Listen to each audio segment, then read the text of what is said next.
Hello kids, how are you all? I hope you all are doing well. So today we will learn about heavenly bodies. तो बच्चों आज हम पढ़ेंगे heavenly bodies के बारे में. अब हेवनली बॉडीज क्या होती है बच्चों? वो सारी चीज़ें जो हमें अपने आसमान में दिखती है, राइट. अब हमें आसमान में क्या क्या दिखता है? जैसे हमें सन नज़र आता है, हमें मून नज़र आते हैं, मून नज़र आता है, हमें तारे नज़र आते हैं, राइट. तो ये सब क्या हो गई? Heavenly bodies, right. आज हम इसी के बारे में पढ़ेंगे. ओके. अब ये चीज़ जो हमें आसमान में नज़र आती है, अगर आप बोलो हमें काइट भी नज़र आती है, हमें बर्ड्स भी नज़र आते हैं उड़ते हुए, क्या वो भी हेवनली बॉडीज़ है? तो बच्चों वो हमें ऊपर उड़ते हुए हमें ऊपर नज़र ज़रूर आते हैं, बट वो एक्चुअल में जो है वो स्काई में या फिर हम कह लें कि आसमान में ऊपर नहीं है, राइट. सन है, मून, स्टार्स, इनको ये नेचुरली प्रेजेंट है ना. ये हमेशा से वहाँ पे प्रेजेंट है ना, हमने इनको बनाया है ना. बट बर्ड्स तो हमेशा नहीं रहते, बर्ड्स तो उड़ते हैं और यहाँ अर्थ पे रहते हैं, राइट. वैसे ही काइट है, काइट तो हमने बनाई है और फिर हम उसको उड़ाते हैं. सो हेवनली बॉडीज ऐसी बॉडीज होती हैं. The sun, the moon and the stars that we see in the sky are called heavenly bodies. ठीक है.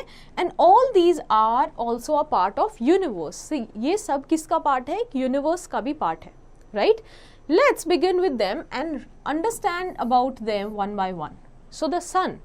The sun is like a very big ball. It is made up of very hot gases. It gives us heat and light. All living things use energy from the sun. It helps plants to grow. The sun is much bigger than earth. तो बच्चों जो सन है वो हमें कैसा नज़र आता है? बहुत ही हॉट है ना, बहुत ही गर्म नज़र आता है. एक ये तो बहुत ही बड़ा है, ऑल्दो हमें अर्थ से उतना बड़ा नज़र नहीं आता है, बट ये बहुत बड़ा है, अर्थ से भी बहुत बड़ा है. ओके. और ये हमें हीट प्रोवाइड करता है, हमें एनर्जी प्रोवाइड करता है, हमें लाइट प्रोवाइड करता है, राइट. प्लांट्स भी जो हैं अपना खाना सन के प्रेजेंस में ही बना पाते हैं. सन की वो जो लाइट आती है, हीट आता है, उससे बना पाते हैं. It looks small because it is very far from earth. The sun makes our days warm and bright.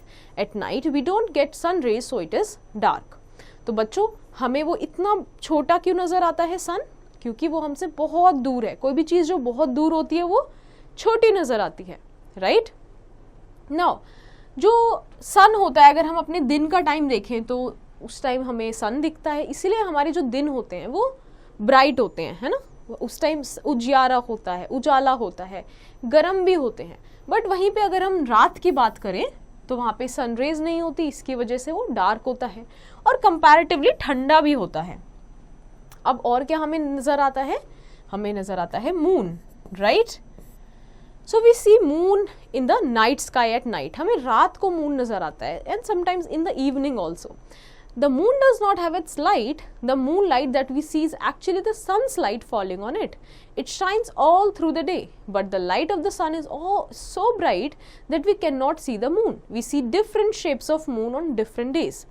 तो बच्चों जो मून है उसकी खुद की लाइट नहीं होती, राइट. जो अगर हम रात में देखते हैं कि मून बड़ा अच्छे से चमक रहा है ना, वाइट हमें नज़र आता है, बट वो लाइट मून की नहीं है.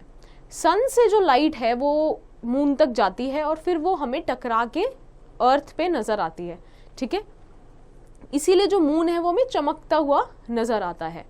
अब यही जो मून है ये चमक तो दिन में भी रहा होता है, बट सन की लाइट इतनी ज़्यादा होती है कि हमें मून नज़र नहीं आ पाता, और इसीलिए जब सन चले जाता है फिर हमें मून नज़र आता है, राइट. नाउ और हमें और क्या देखने को मिलता है स्काई में? हम देखते हैं stars. So stars are also seen in the night sky and they are also very big. They look small in the sky because they are very far from the earth. Stars also have their own light. You can see them twinkling in the sky. अब अगर जैसे हमने सन की बात की या कह लो आप स्टार्स की बात की, राइट. ये एक ही बात है. एक ही बात बच्चों कैसे है? क्योंकि जो सन है वो भी एक स्टार ही है, राइट. बट जो सन है वो हमसे काफ़ी हद तक पास भी है और कह लो दूर भी है, इसीलिए हमें वो ठीक ठाक बड़ा नज़र आता है. बट जो स्टार्स होते हैं, राइट, उनके पास उनकी खुद की लाइट होती है. जैसे सन के पास अपनी खुद की लाइट है, एनर्जी है, हीट है ना. बट ये जो स्टार्स हैं जो हमें ट्विंकलिंग करते हुए, चमचमाते हुए नज़र आते हैं, बहुत ऐसे डॉट से, छोटे छोटे से, ये बहुत ज़्यादा हमसे दूर हैं. और ये इतने दूर हैं कि हमें बिल्कुल ऐसे छोटे से नज़र आते हैं, right. Now let's go to the next page. तो बच्चों अब इन्हीं को मिला के हमने बोला कि हमने सन के बारे में बात की, हमने हमारे मून के बारे में बात की, हमने स्टार्स के बारे में बात की। अब जो हम जिस अर्थ पे रहते हैं, राइट, वो भी क्या है, वो बेसिकली एक प्लैनेट है। अब बच्चों प्लैनेट्स जो हैं वो टोटल 8 प्लैनेट्स हैं। So there are 8 planets that move around the sun. Okay, तो जो हमारे सन है उसके अराउंड प्लैनेट्स जो है वो मूव करते रहते हैं एक सर्कुलर पाथ पे, एक सर्कुलर ऑर्बिट पे, राइट। अब ये जो प्लैनेट्स हैं इनके नाम हैं अलग अलग, जैसे mercury, Venus, earth, Mars, Jupiter, Saturn, Uranus and Neptune. Okay, और इन्हीं में से हमारी जो है धरती है जिसको हम क्या बोलते हैं, earth. Okay, all these planets move in the definite path called orbits. ये जो सन है उसके ये चक्कर लगाते रहते हैं। ओके, और इन्हीं पाथ को, जिस पाथ पे चक्कर लगाते हैं, इसको कहते हैं हम orbits. Okay, so I hope this chapter is now clear to you. So based on the understandings from this chapter, you have to revise and do the exercise in your homework.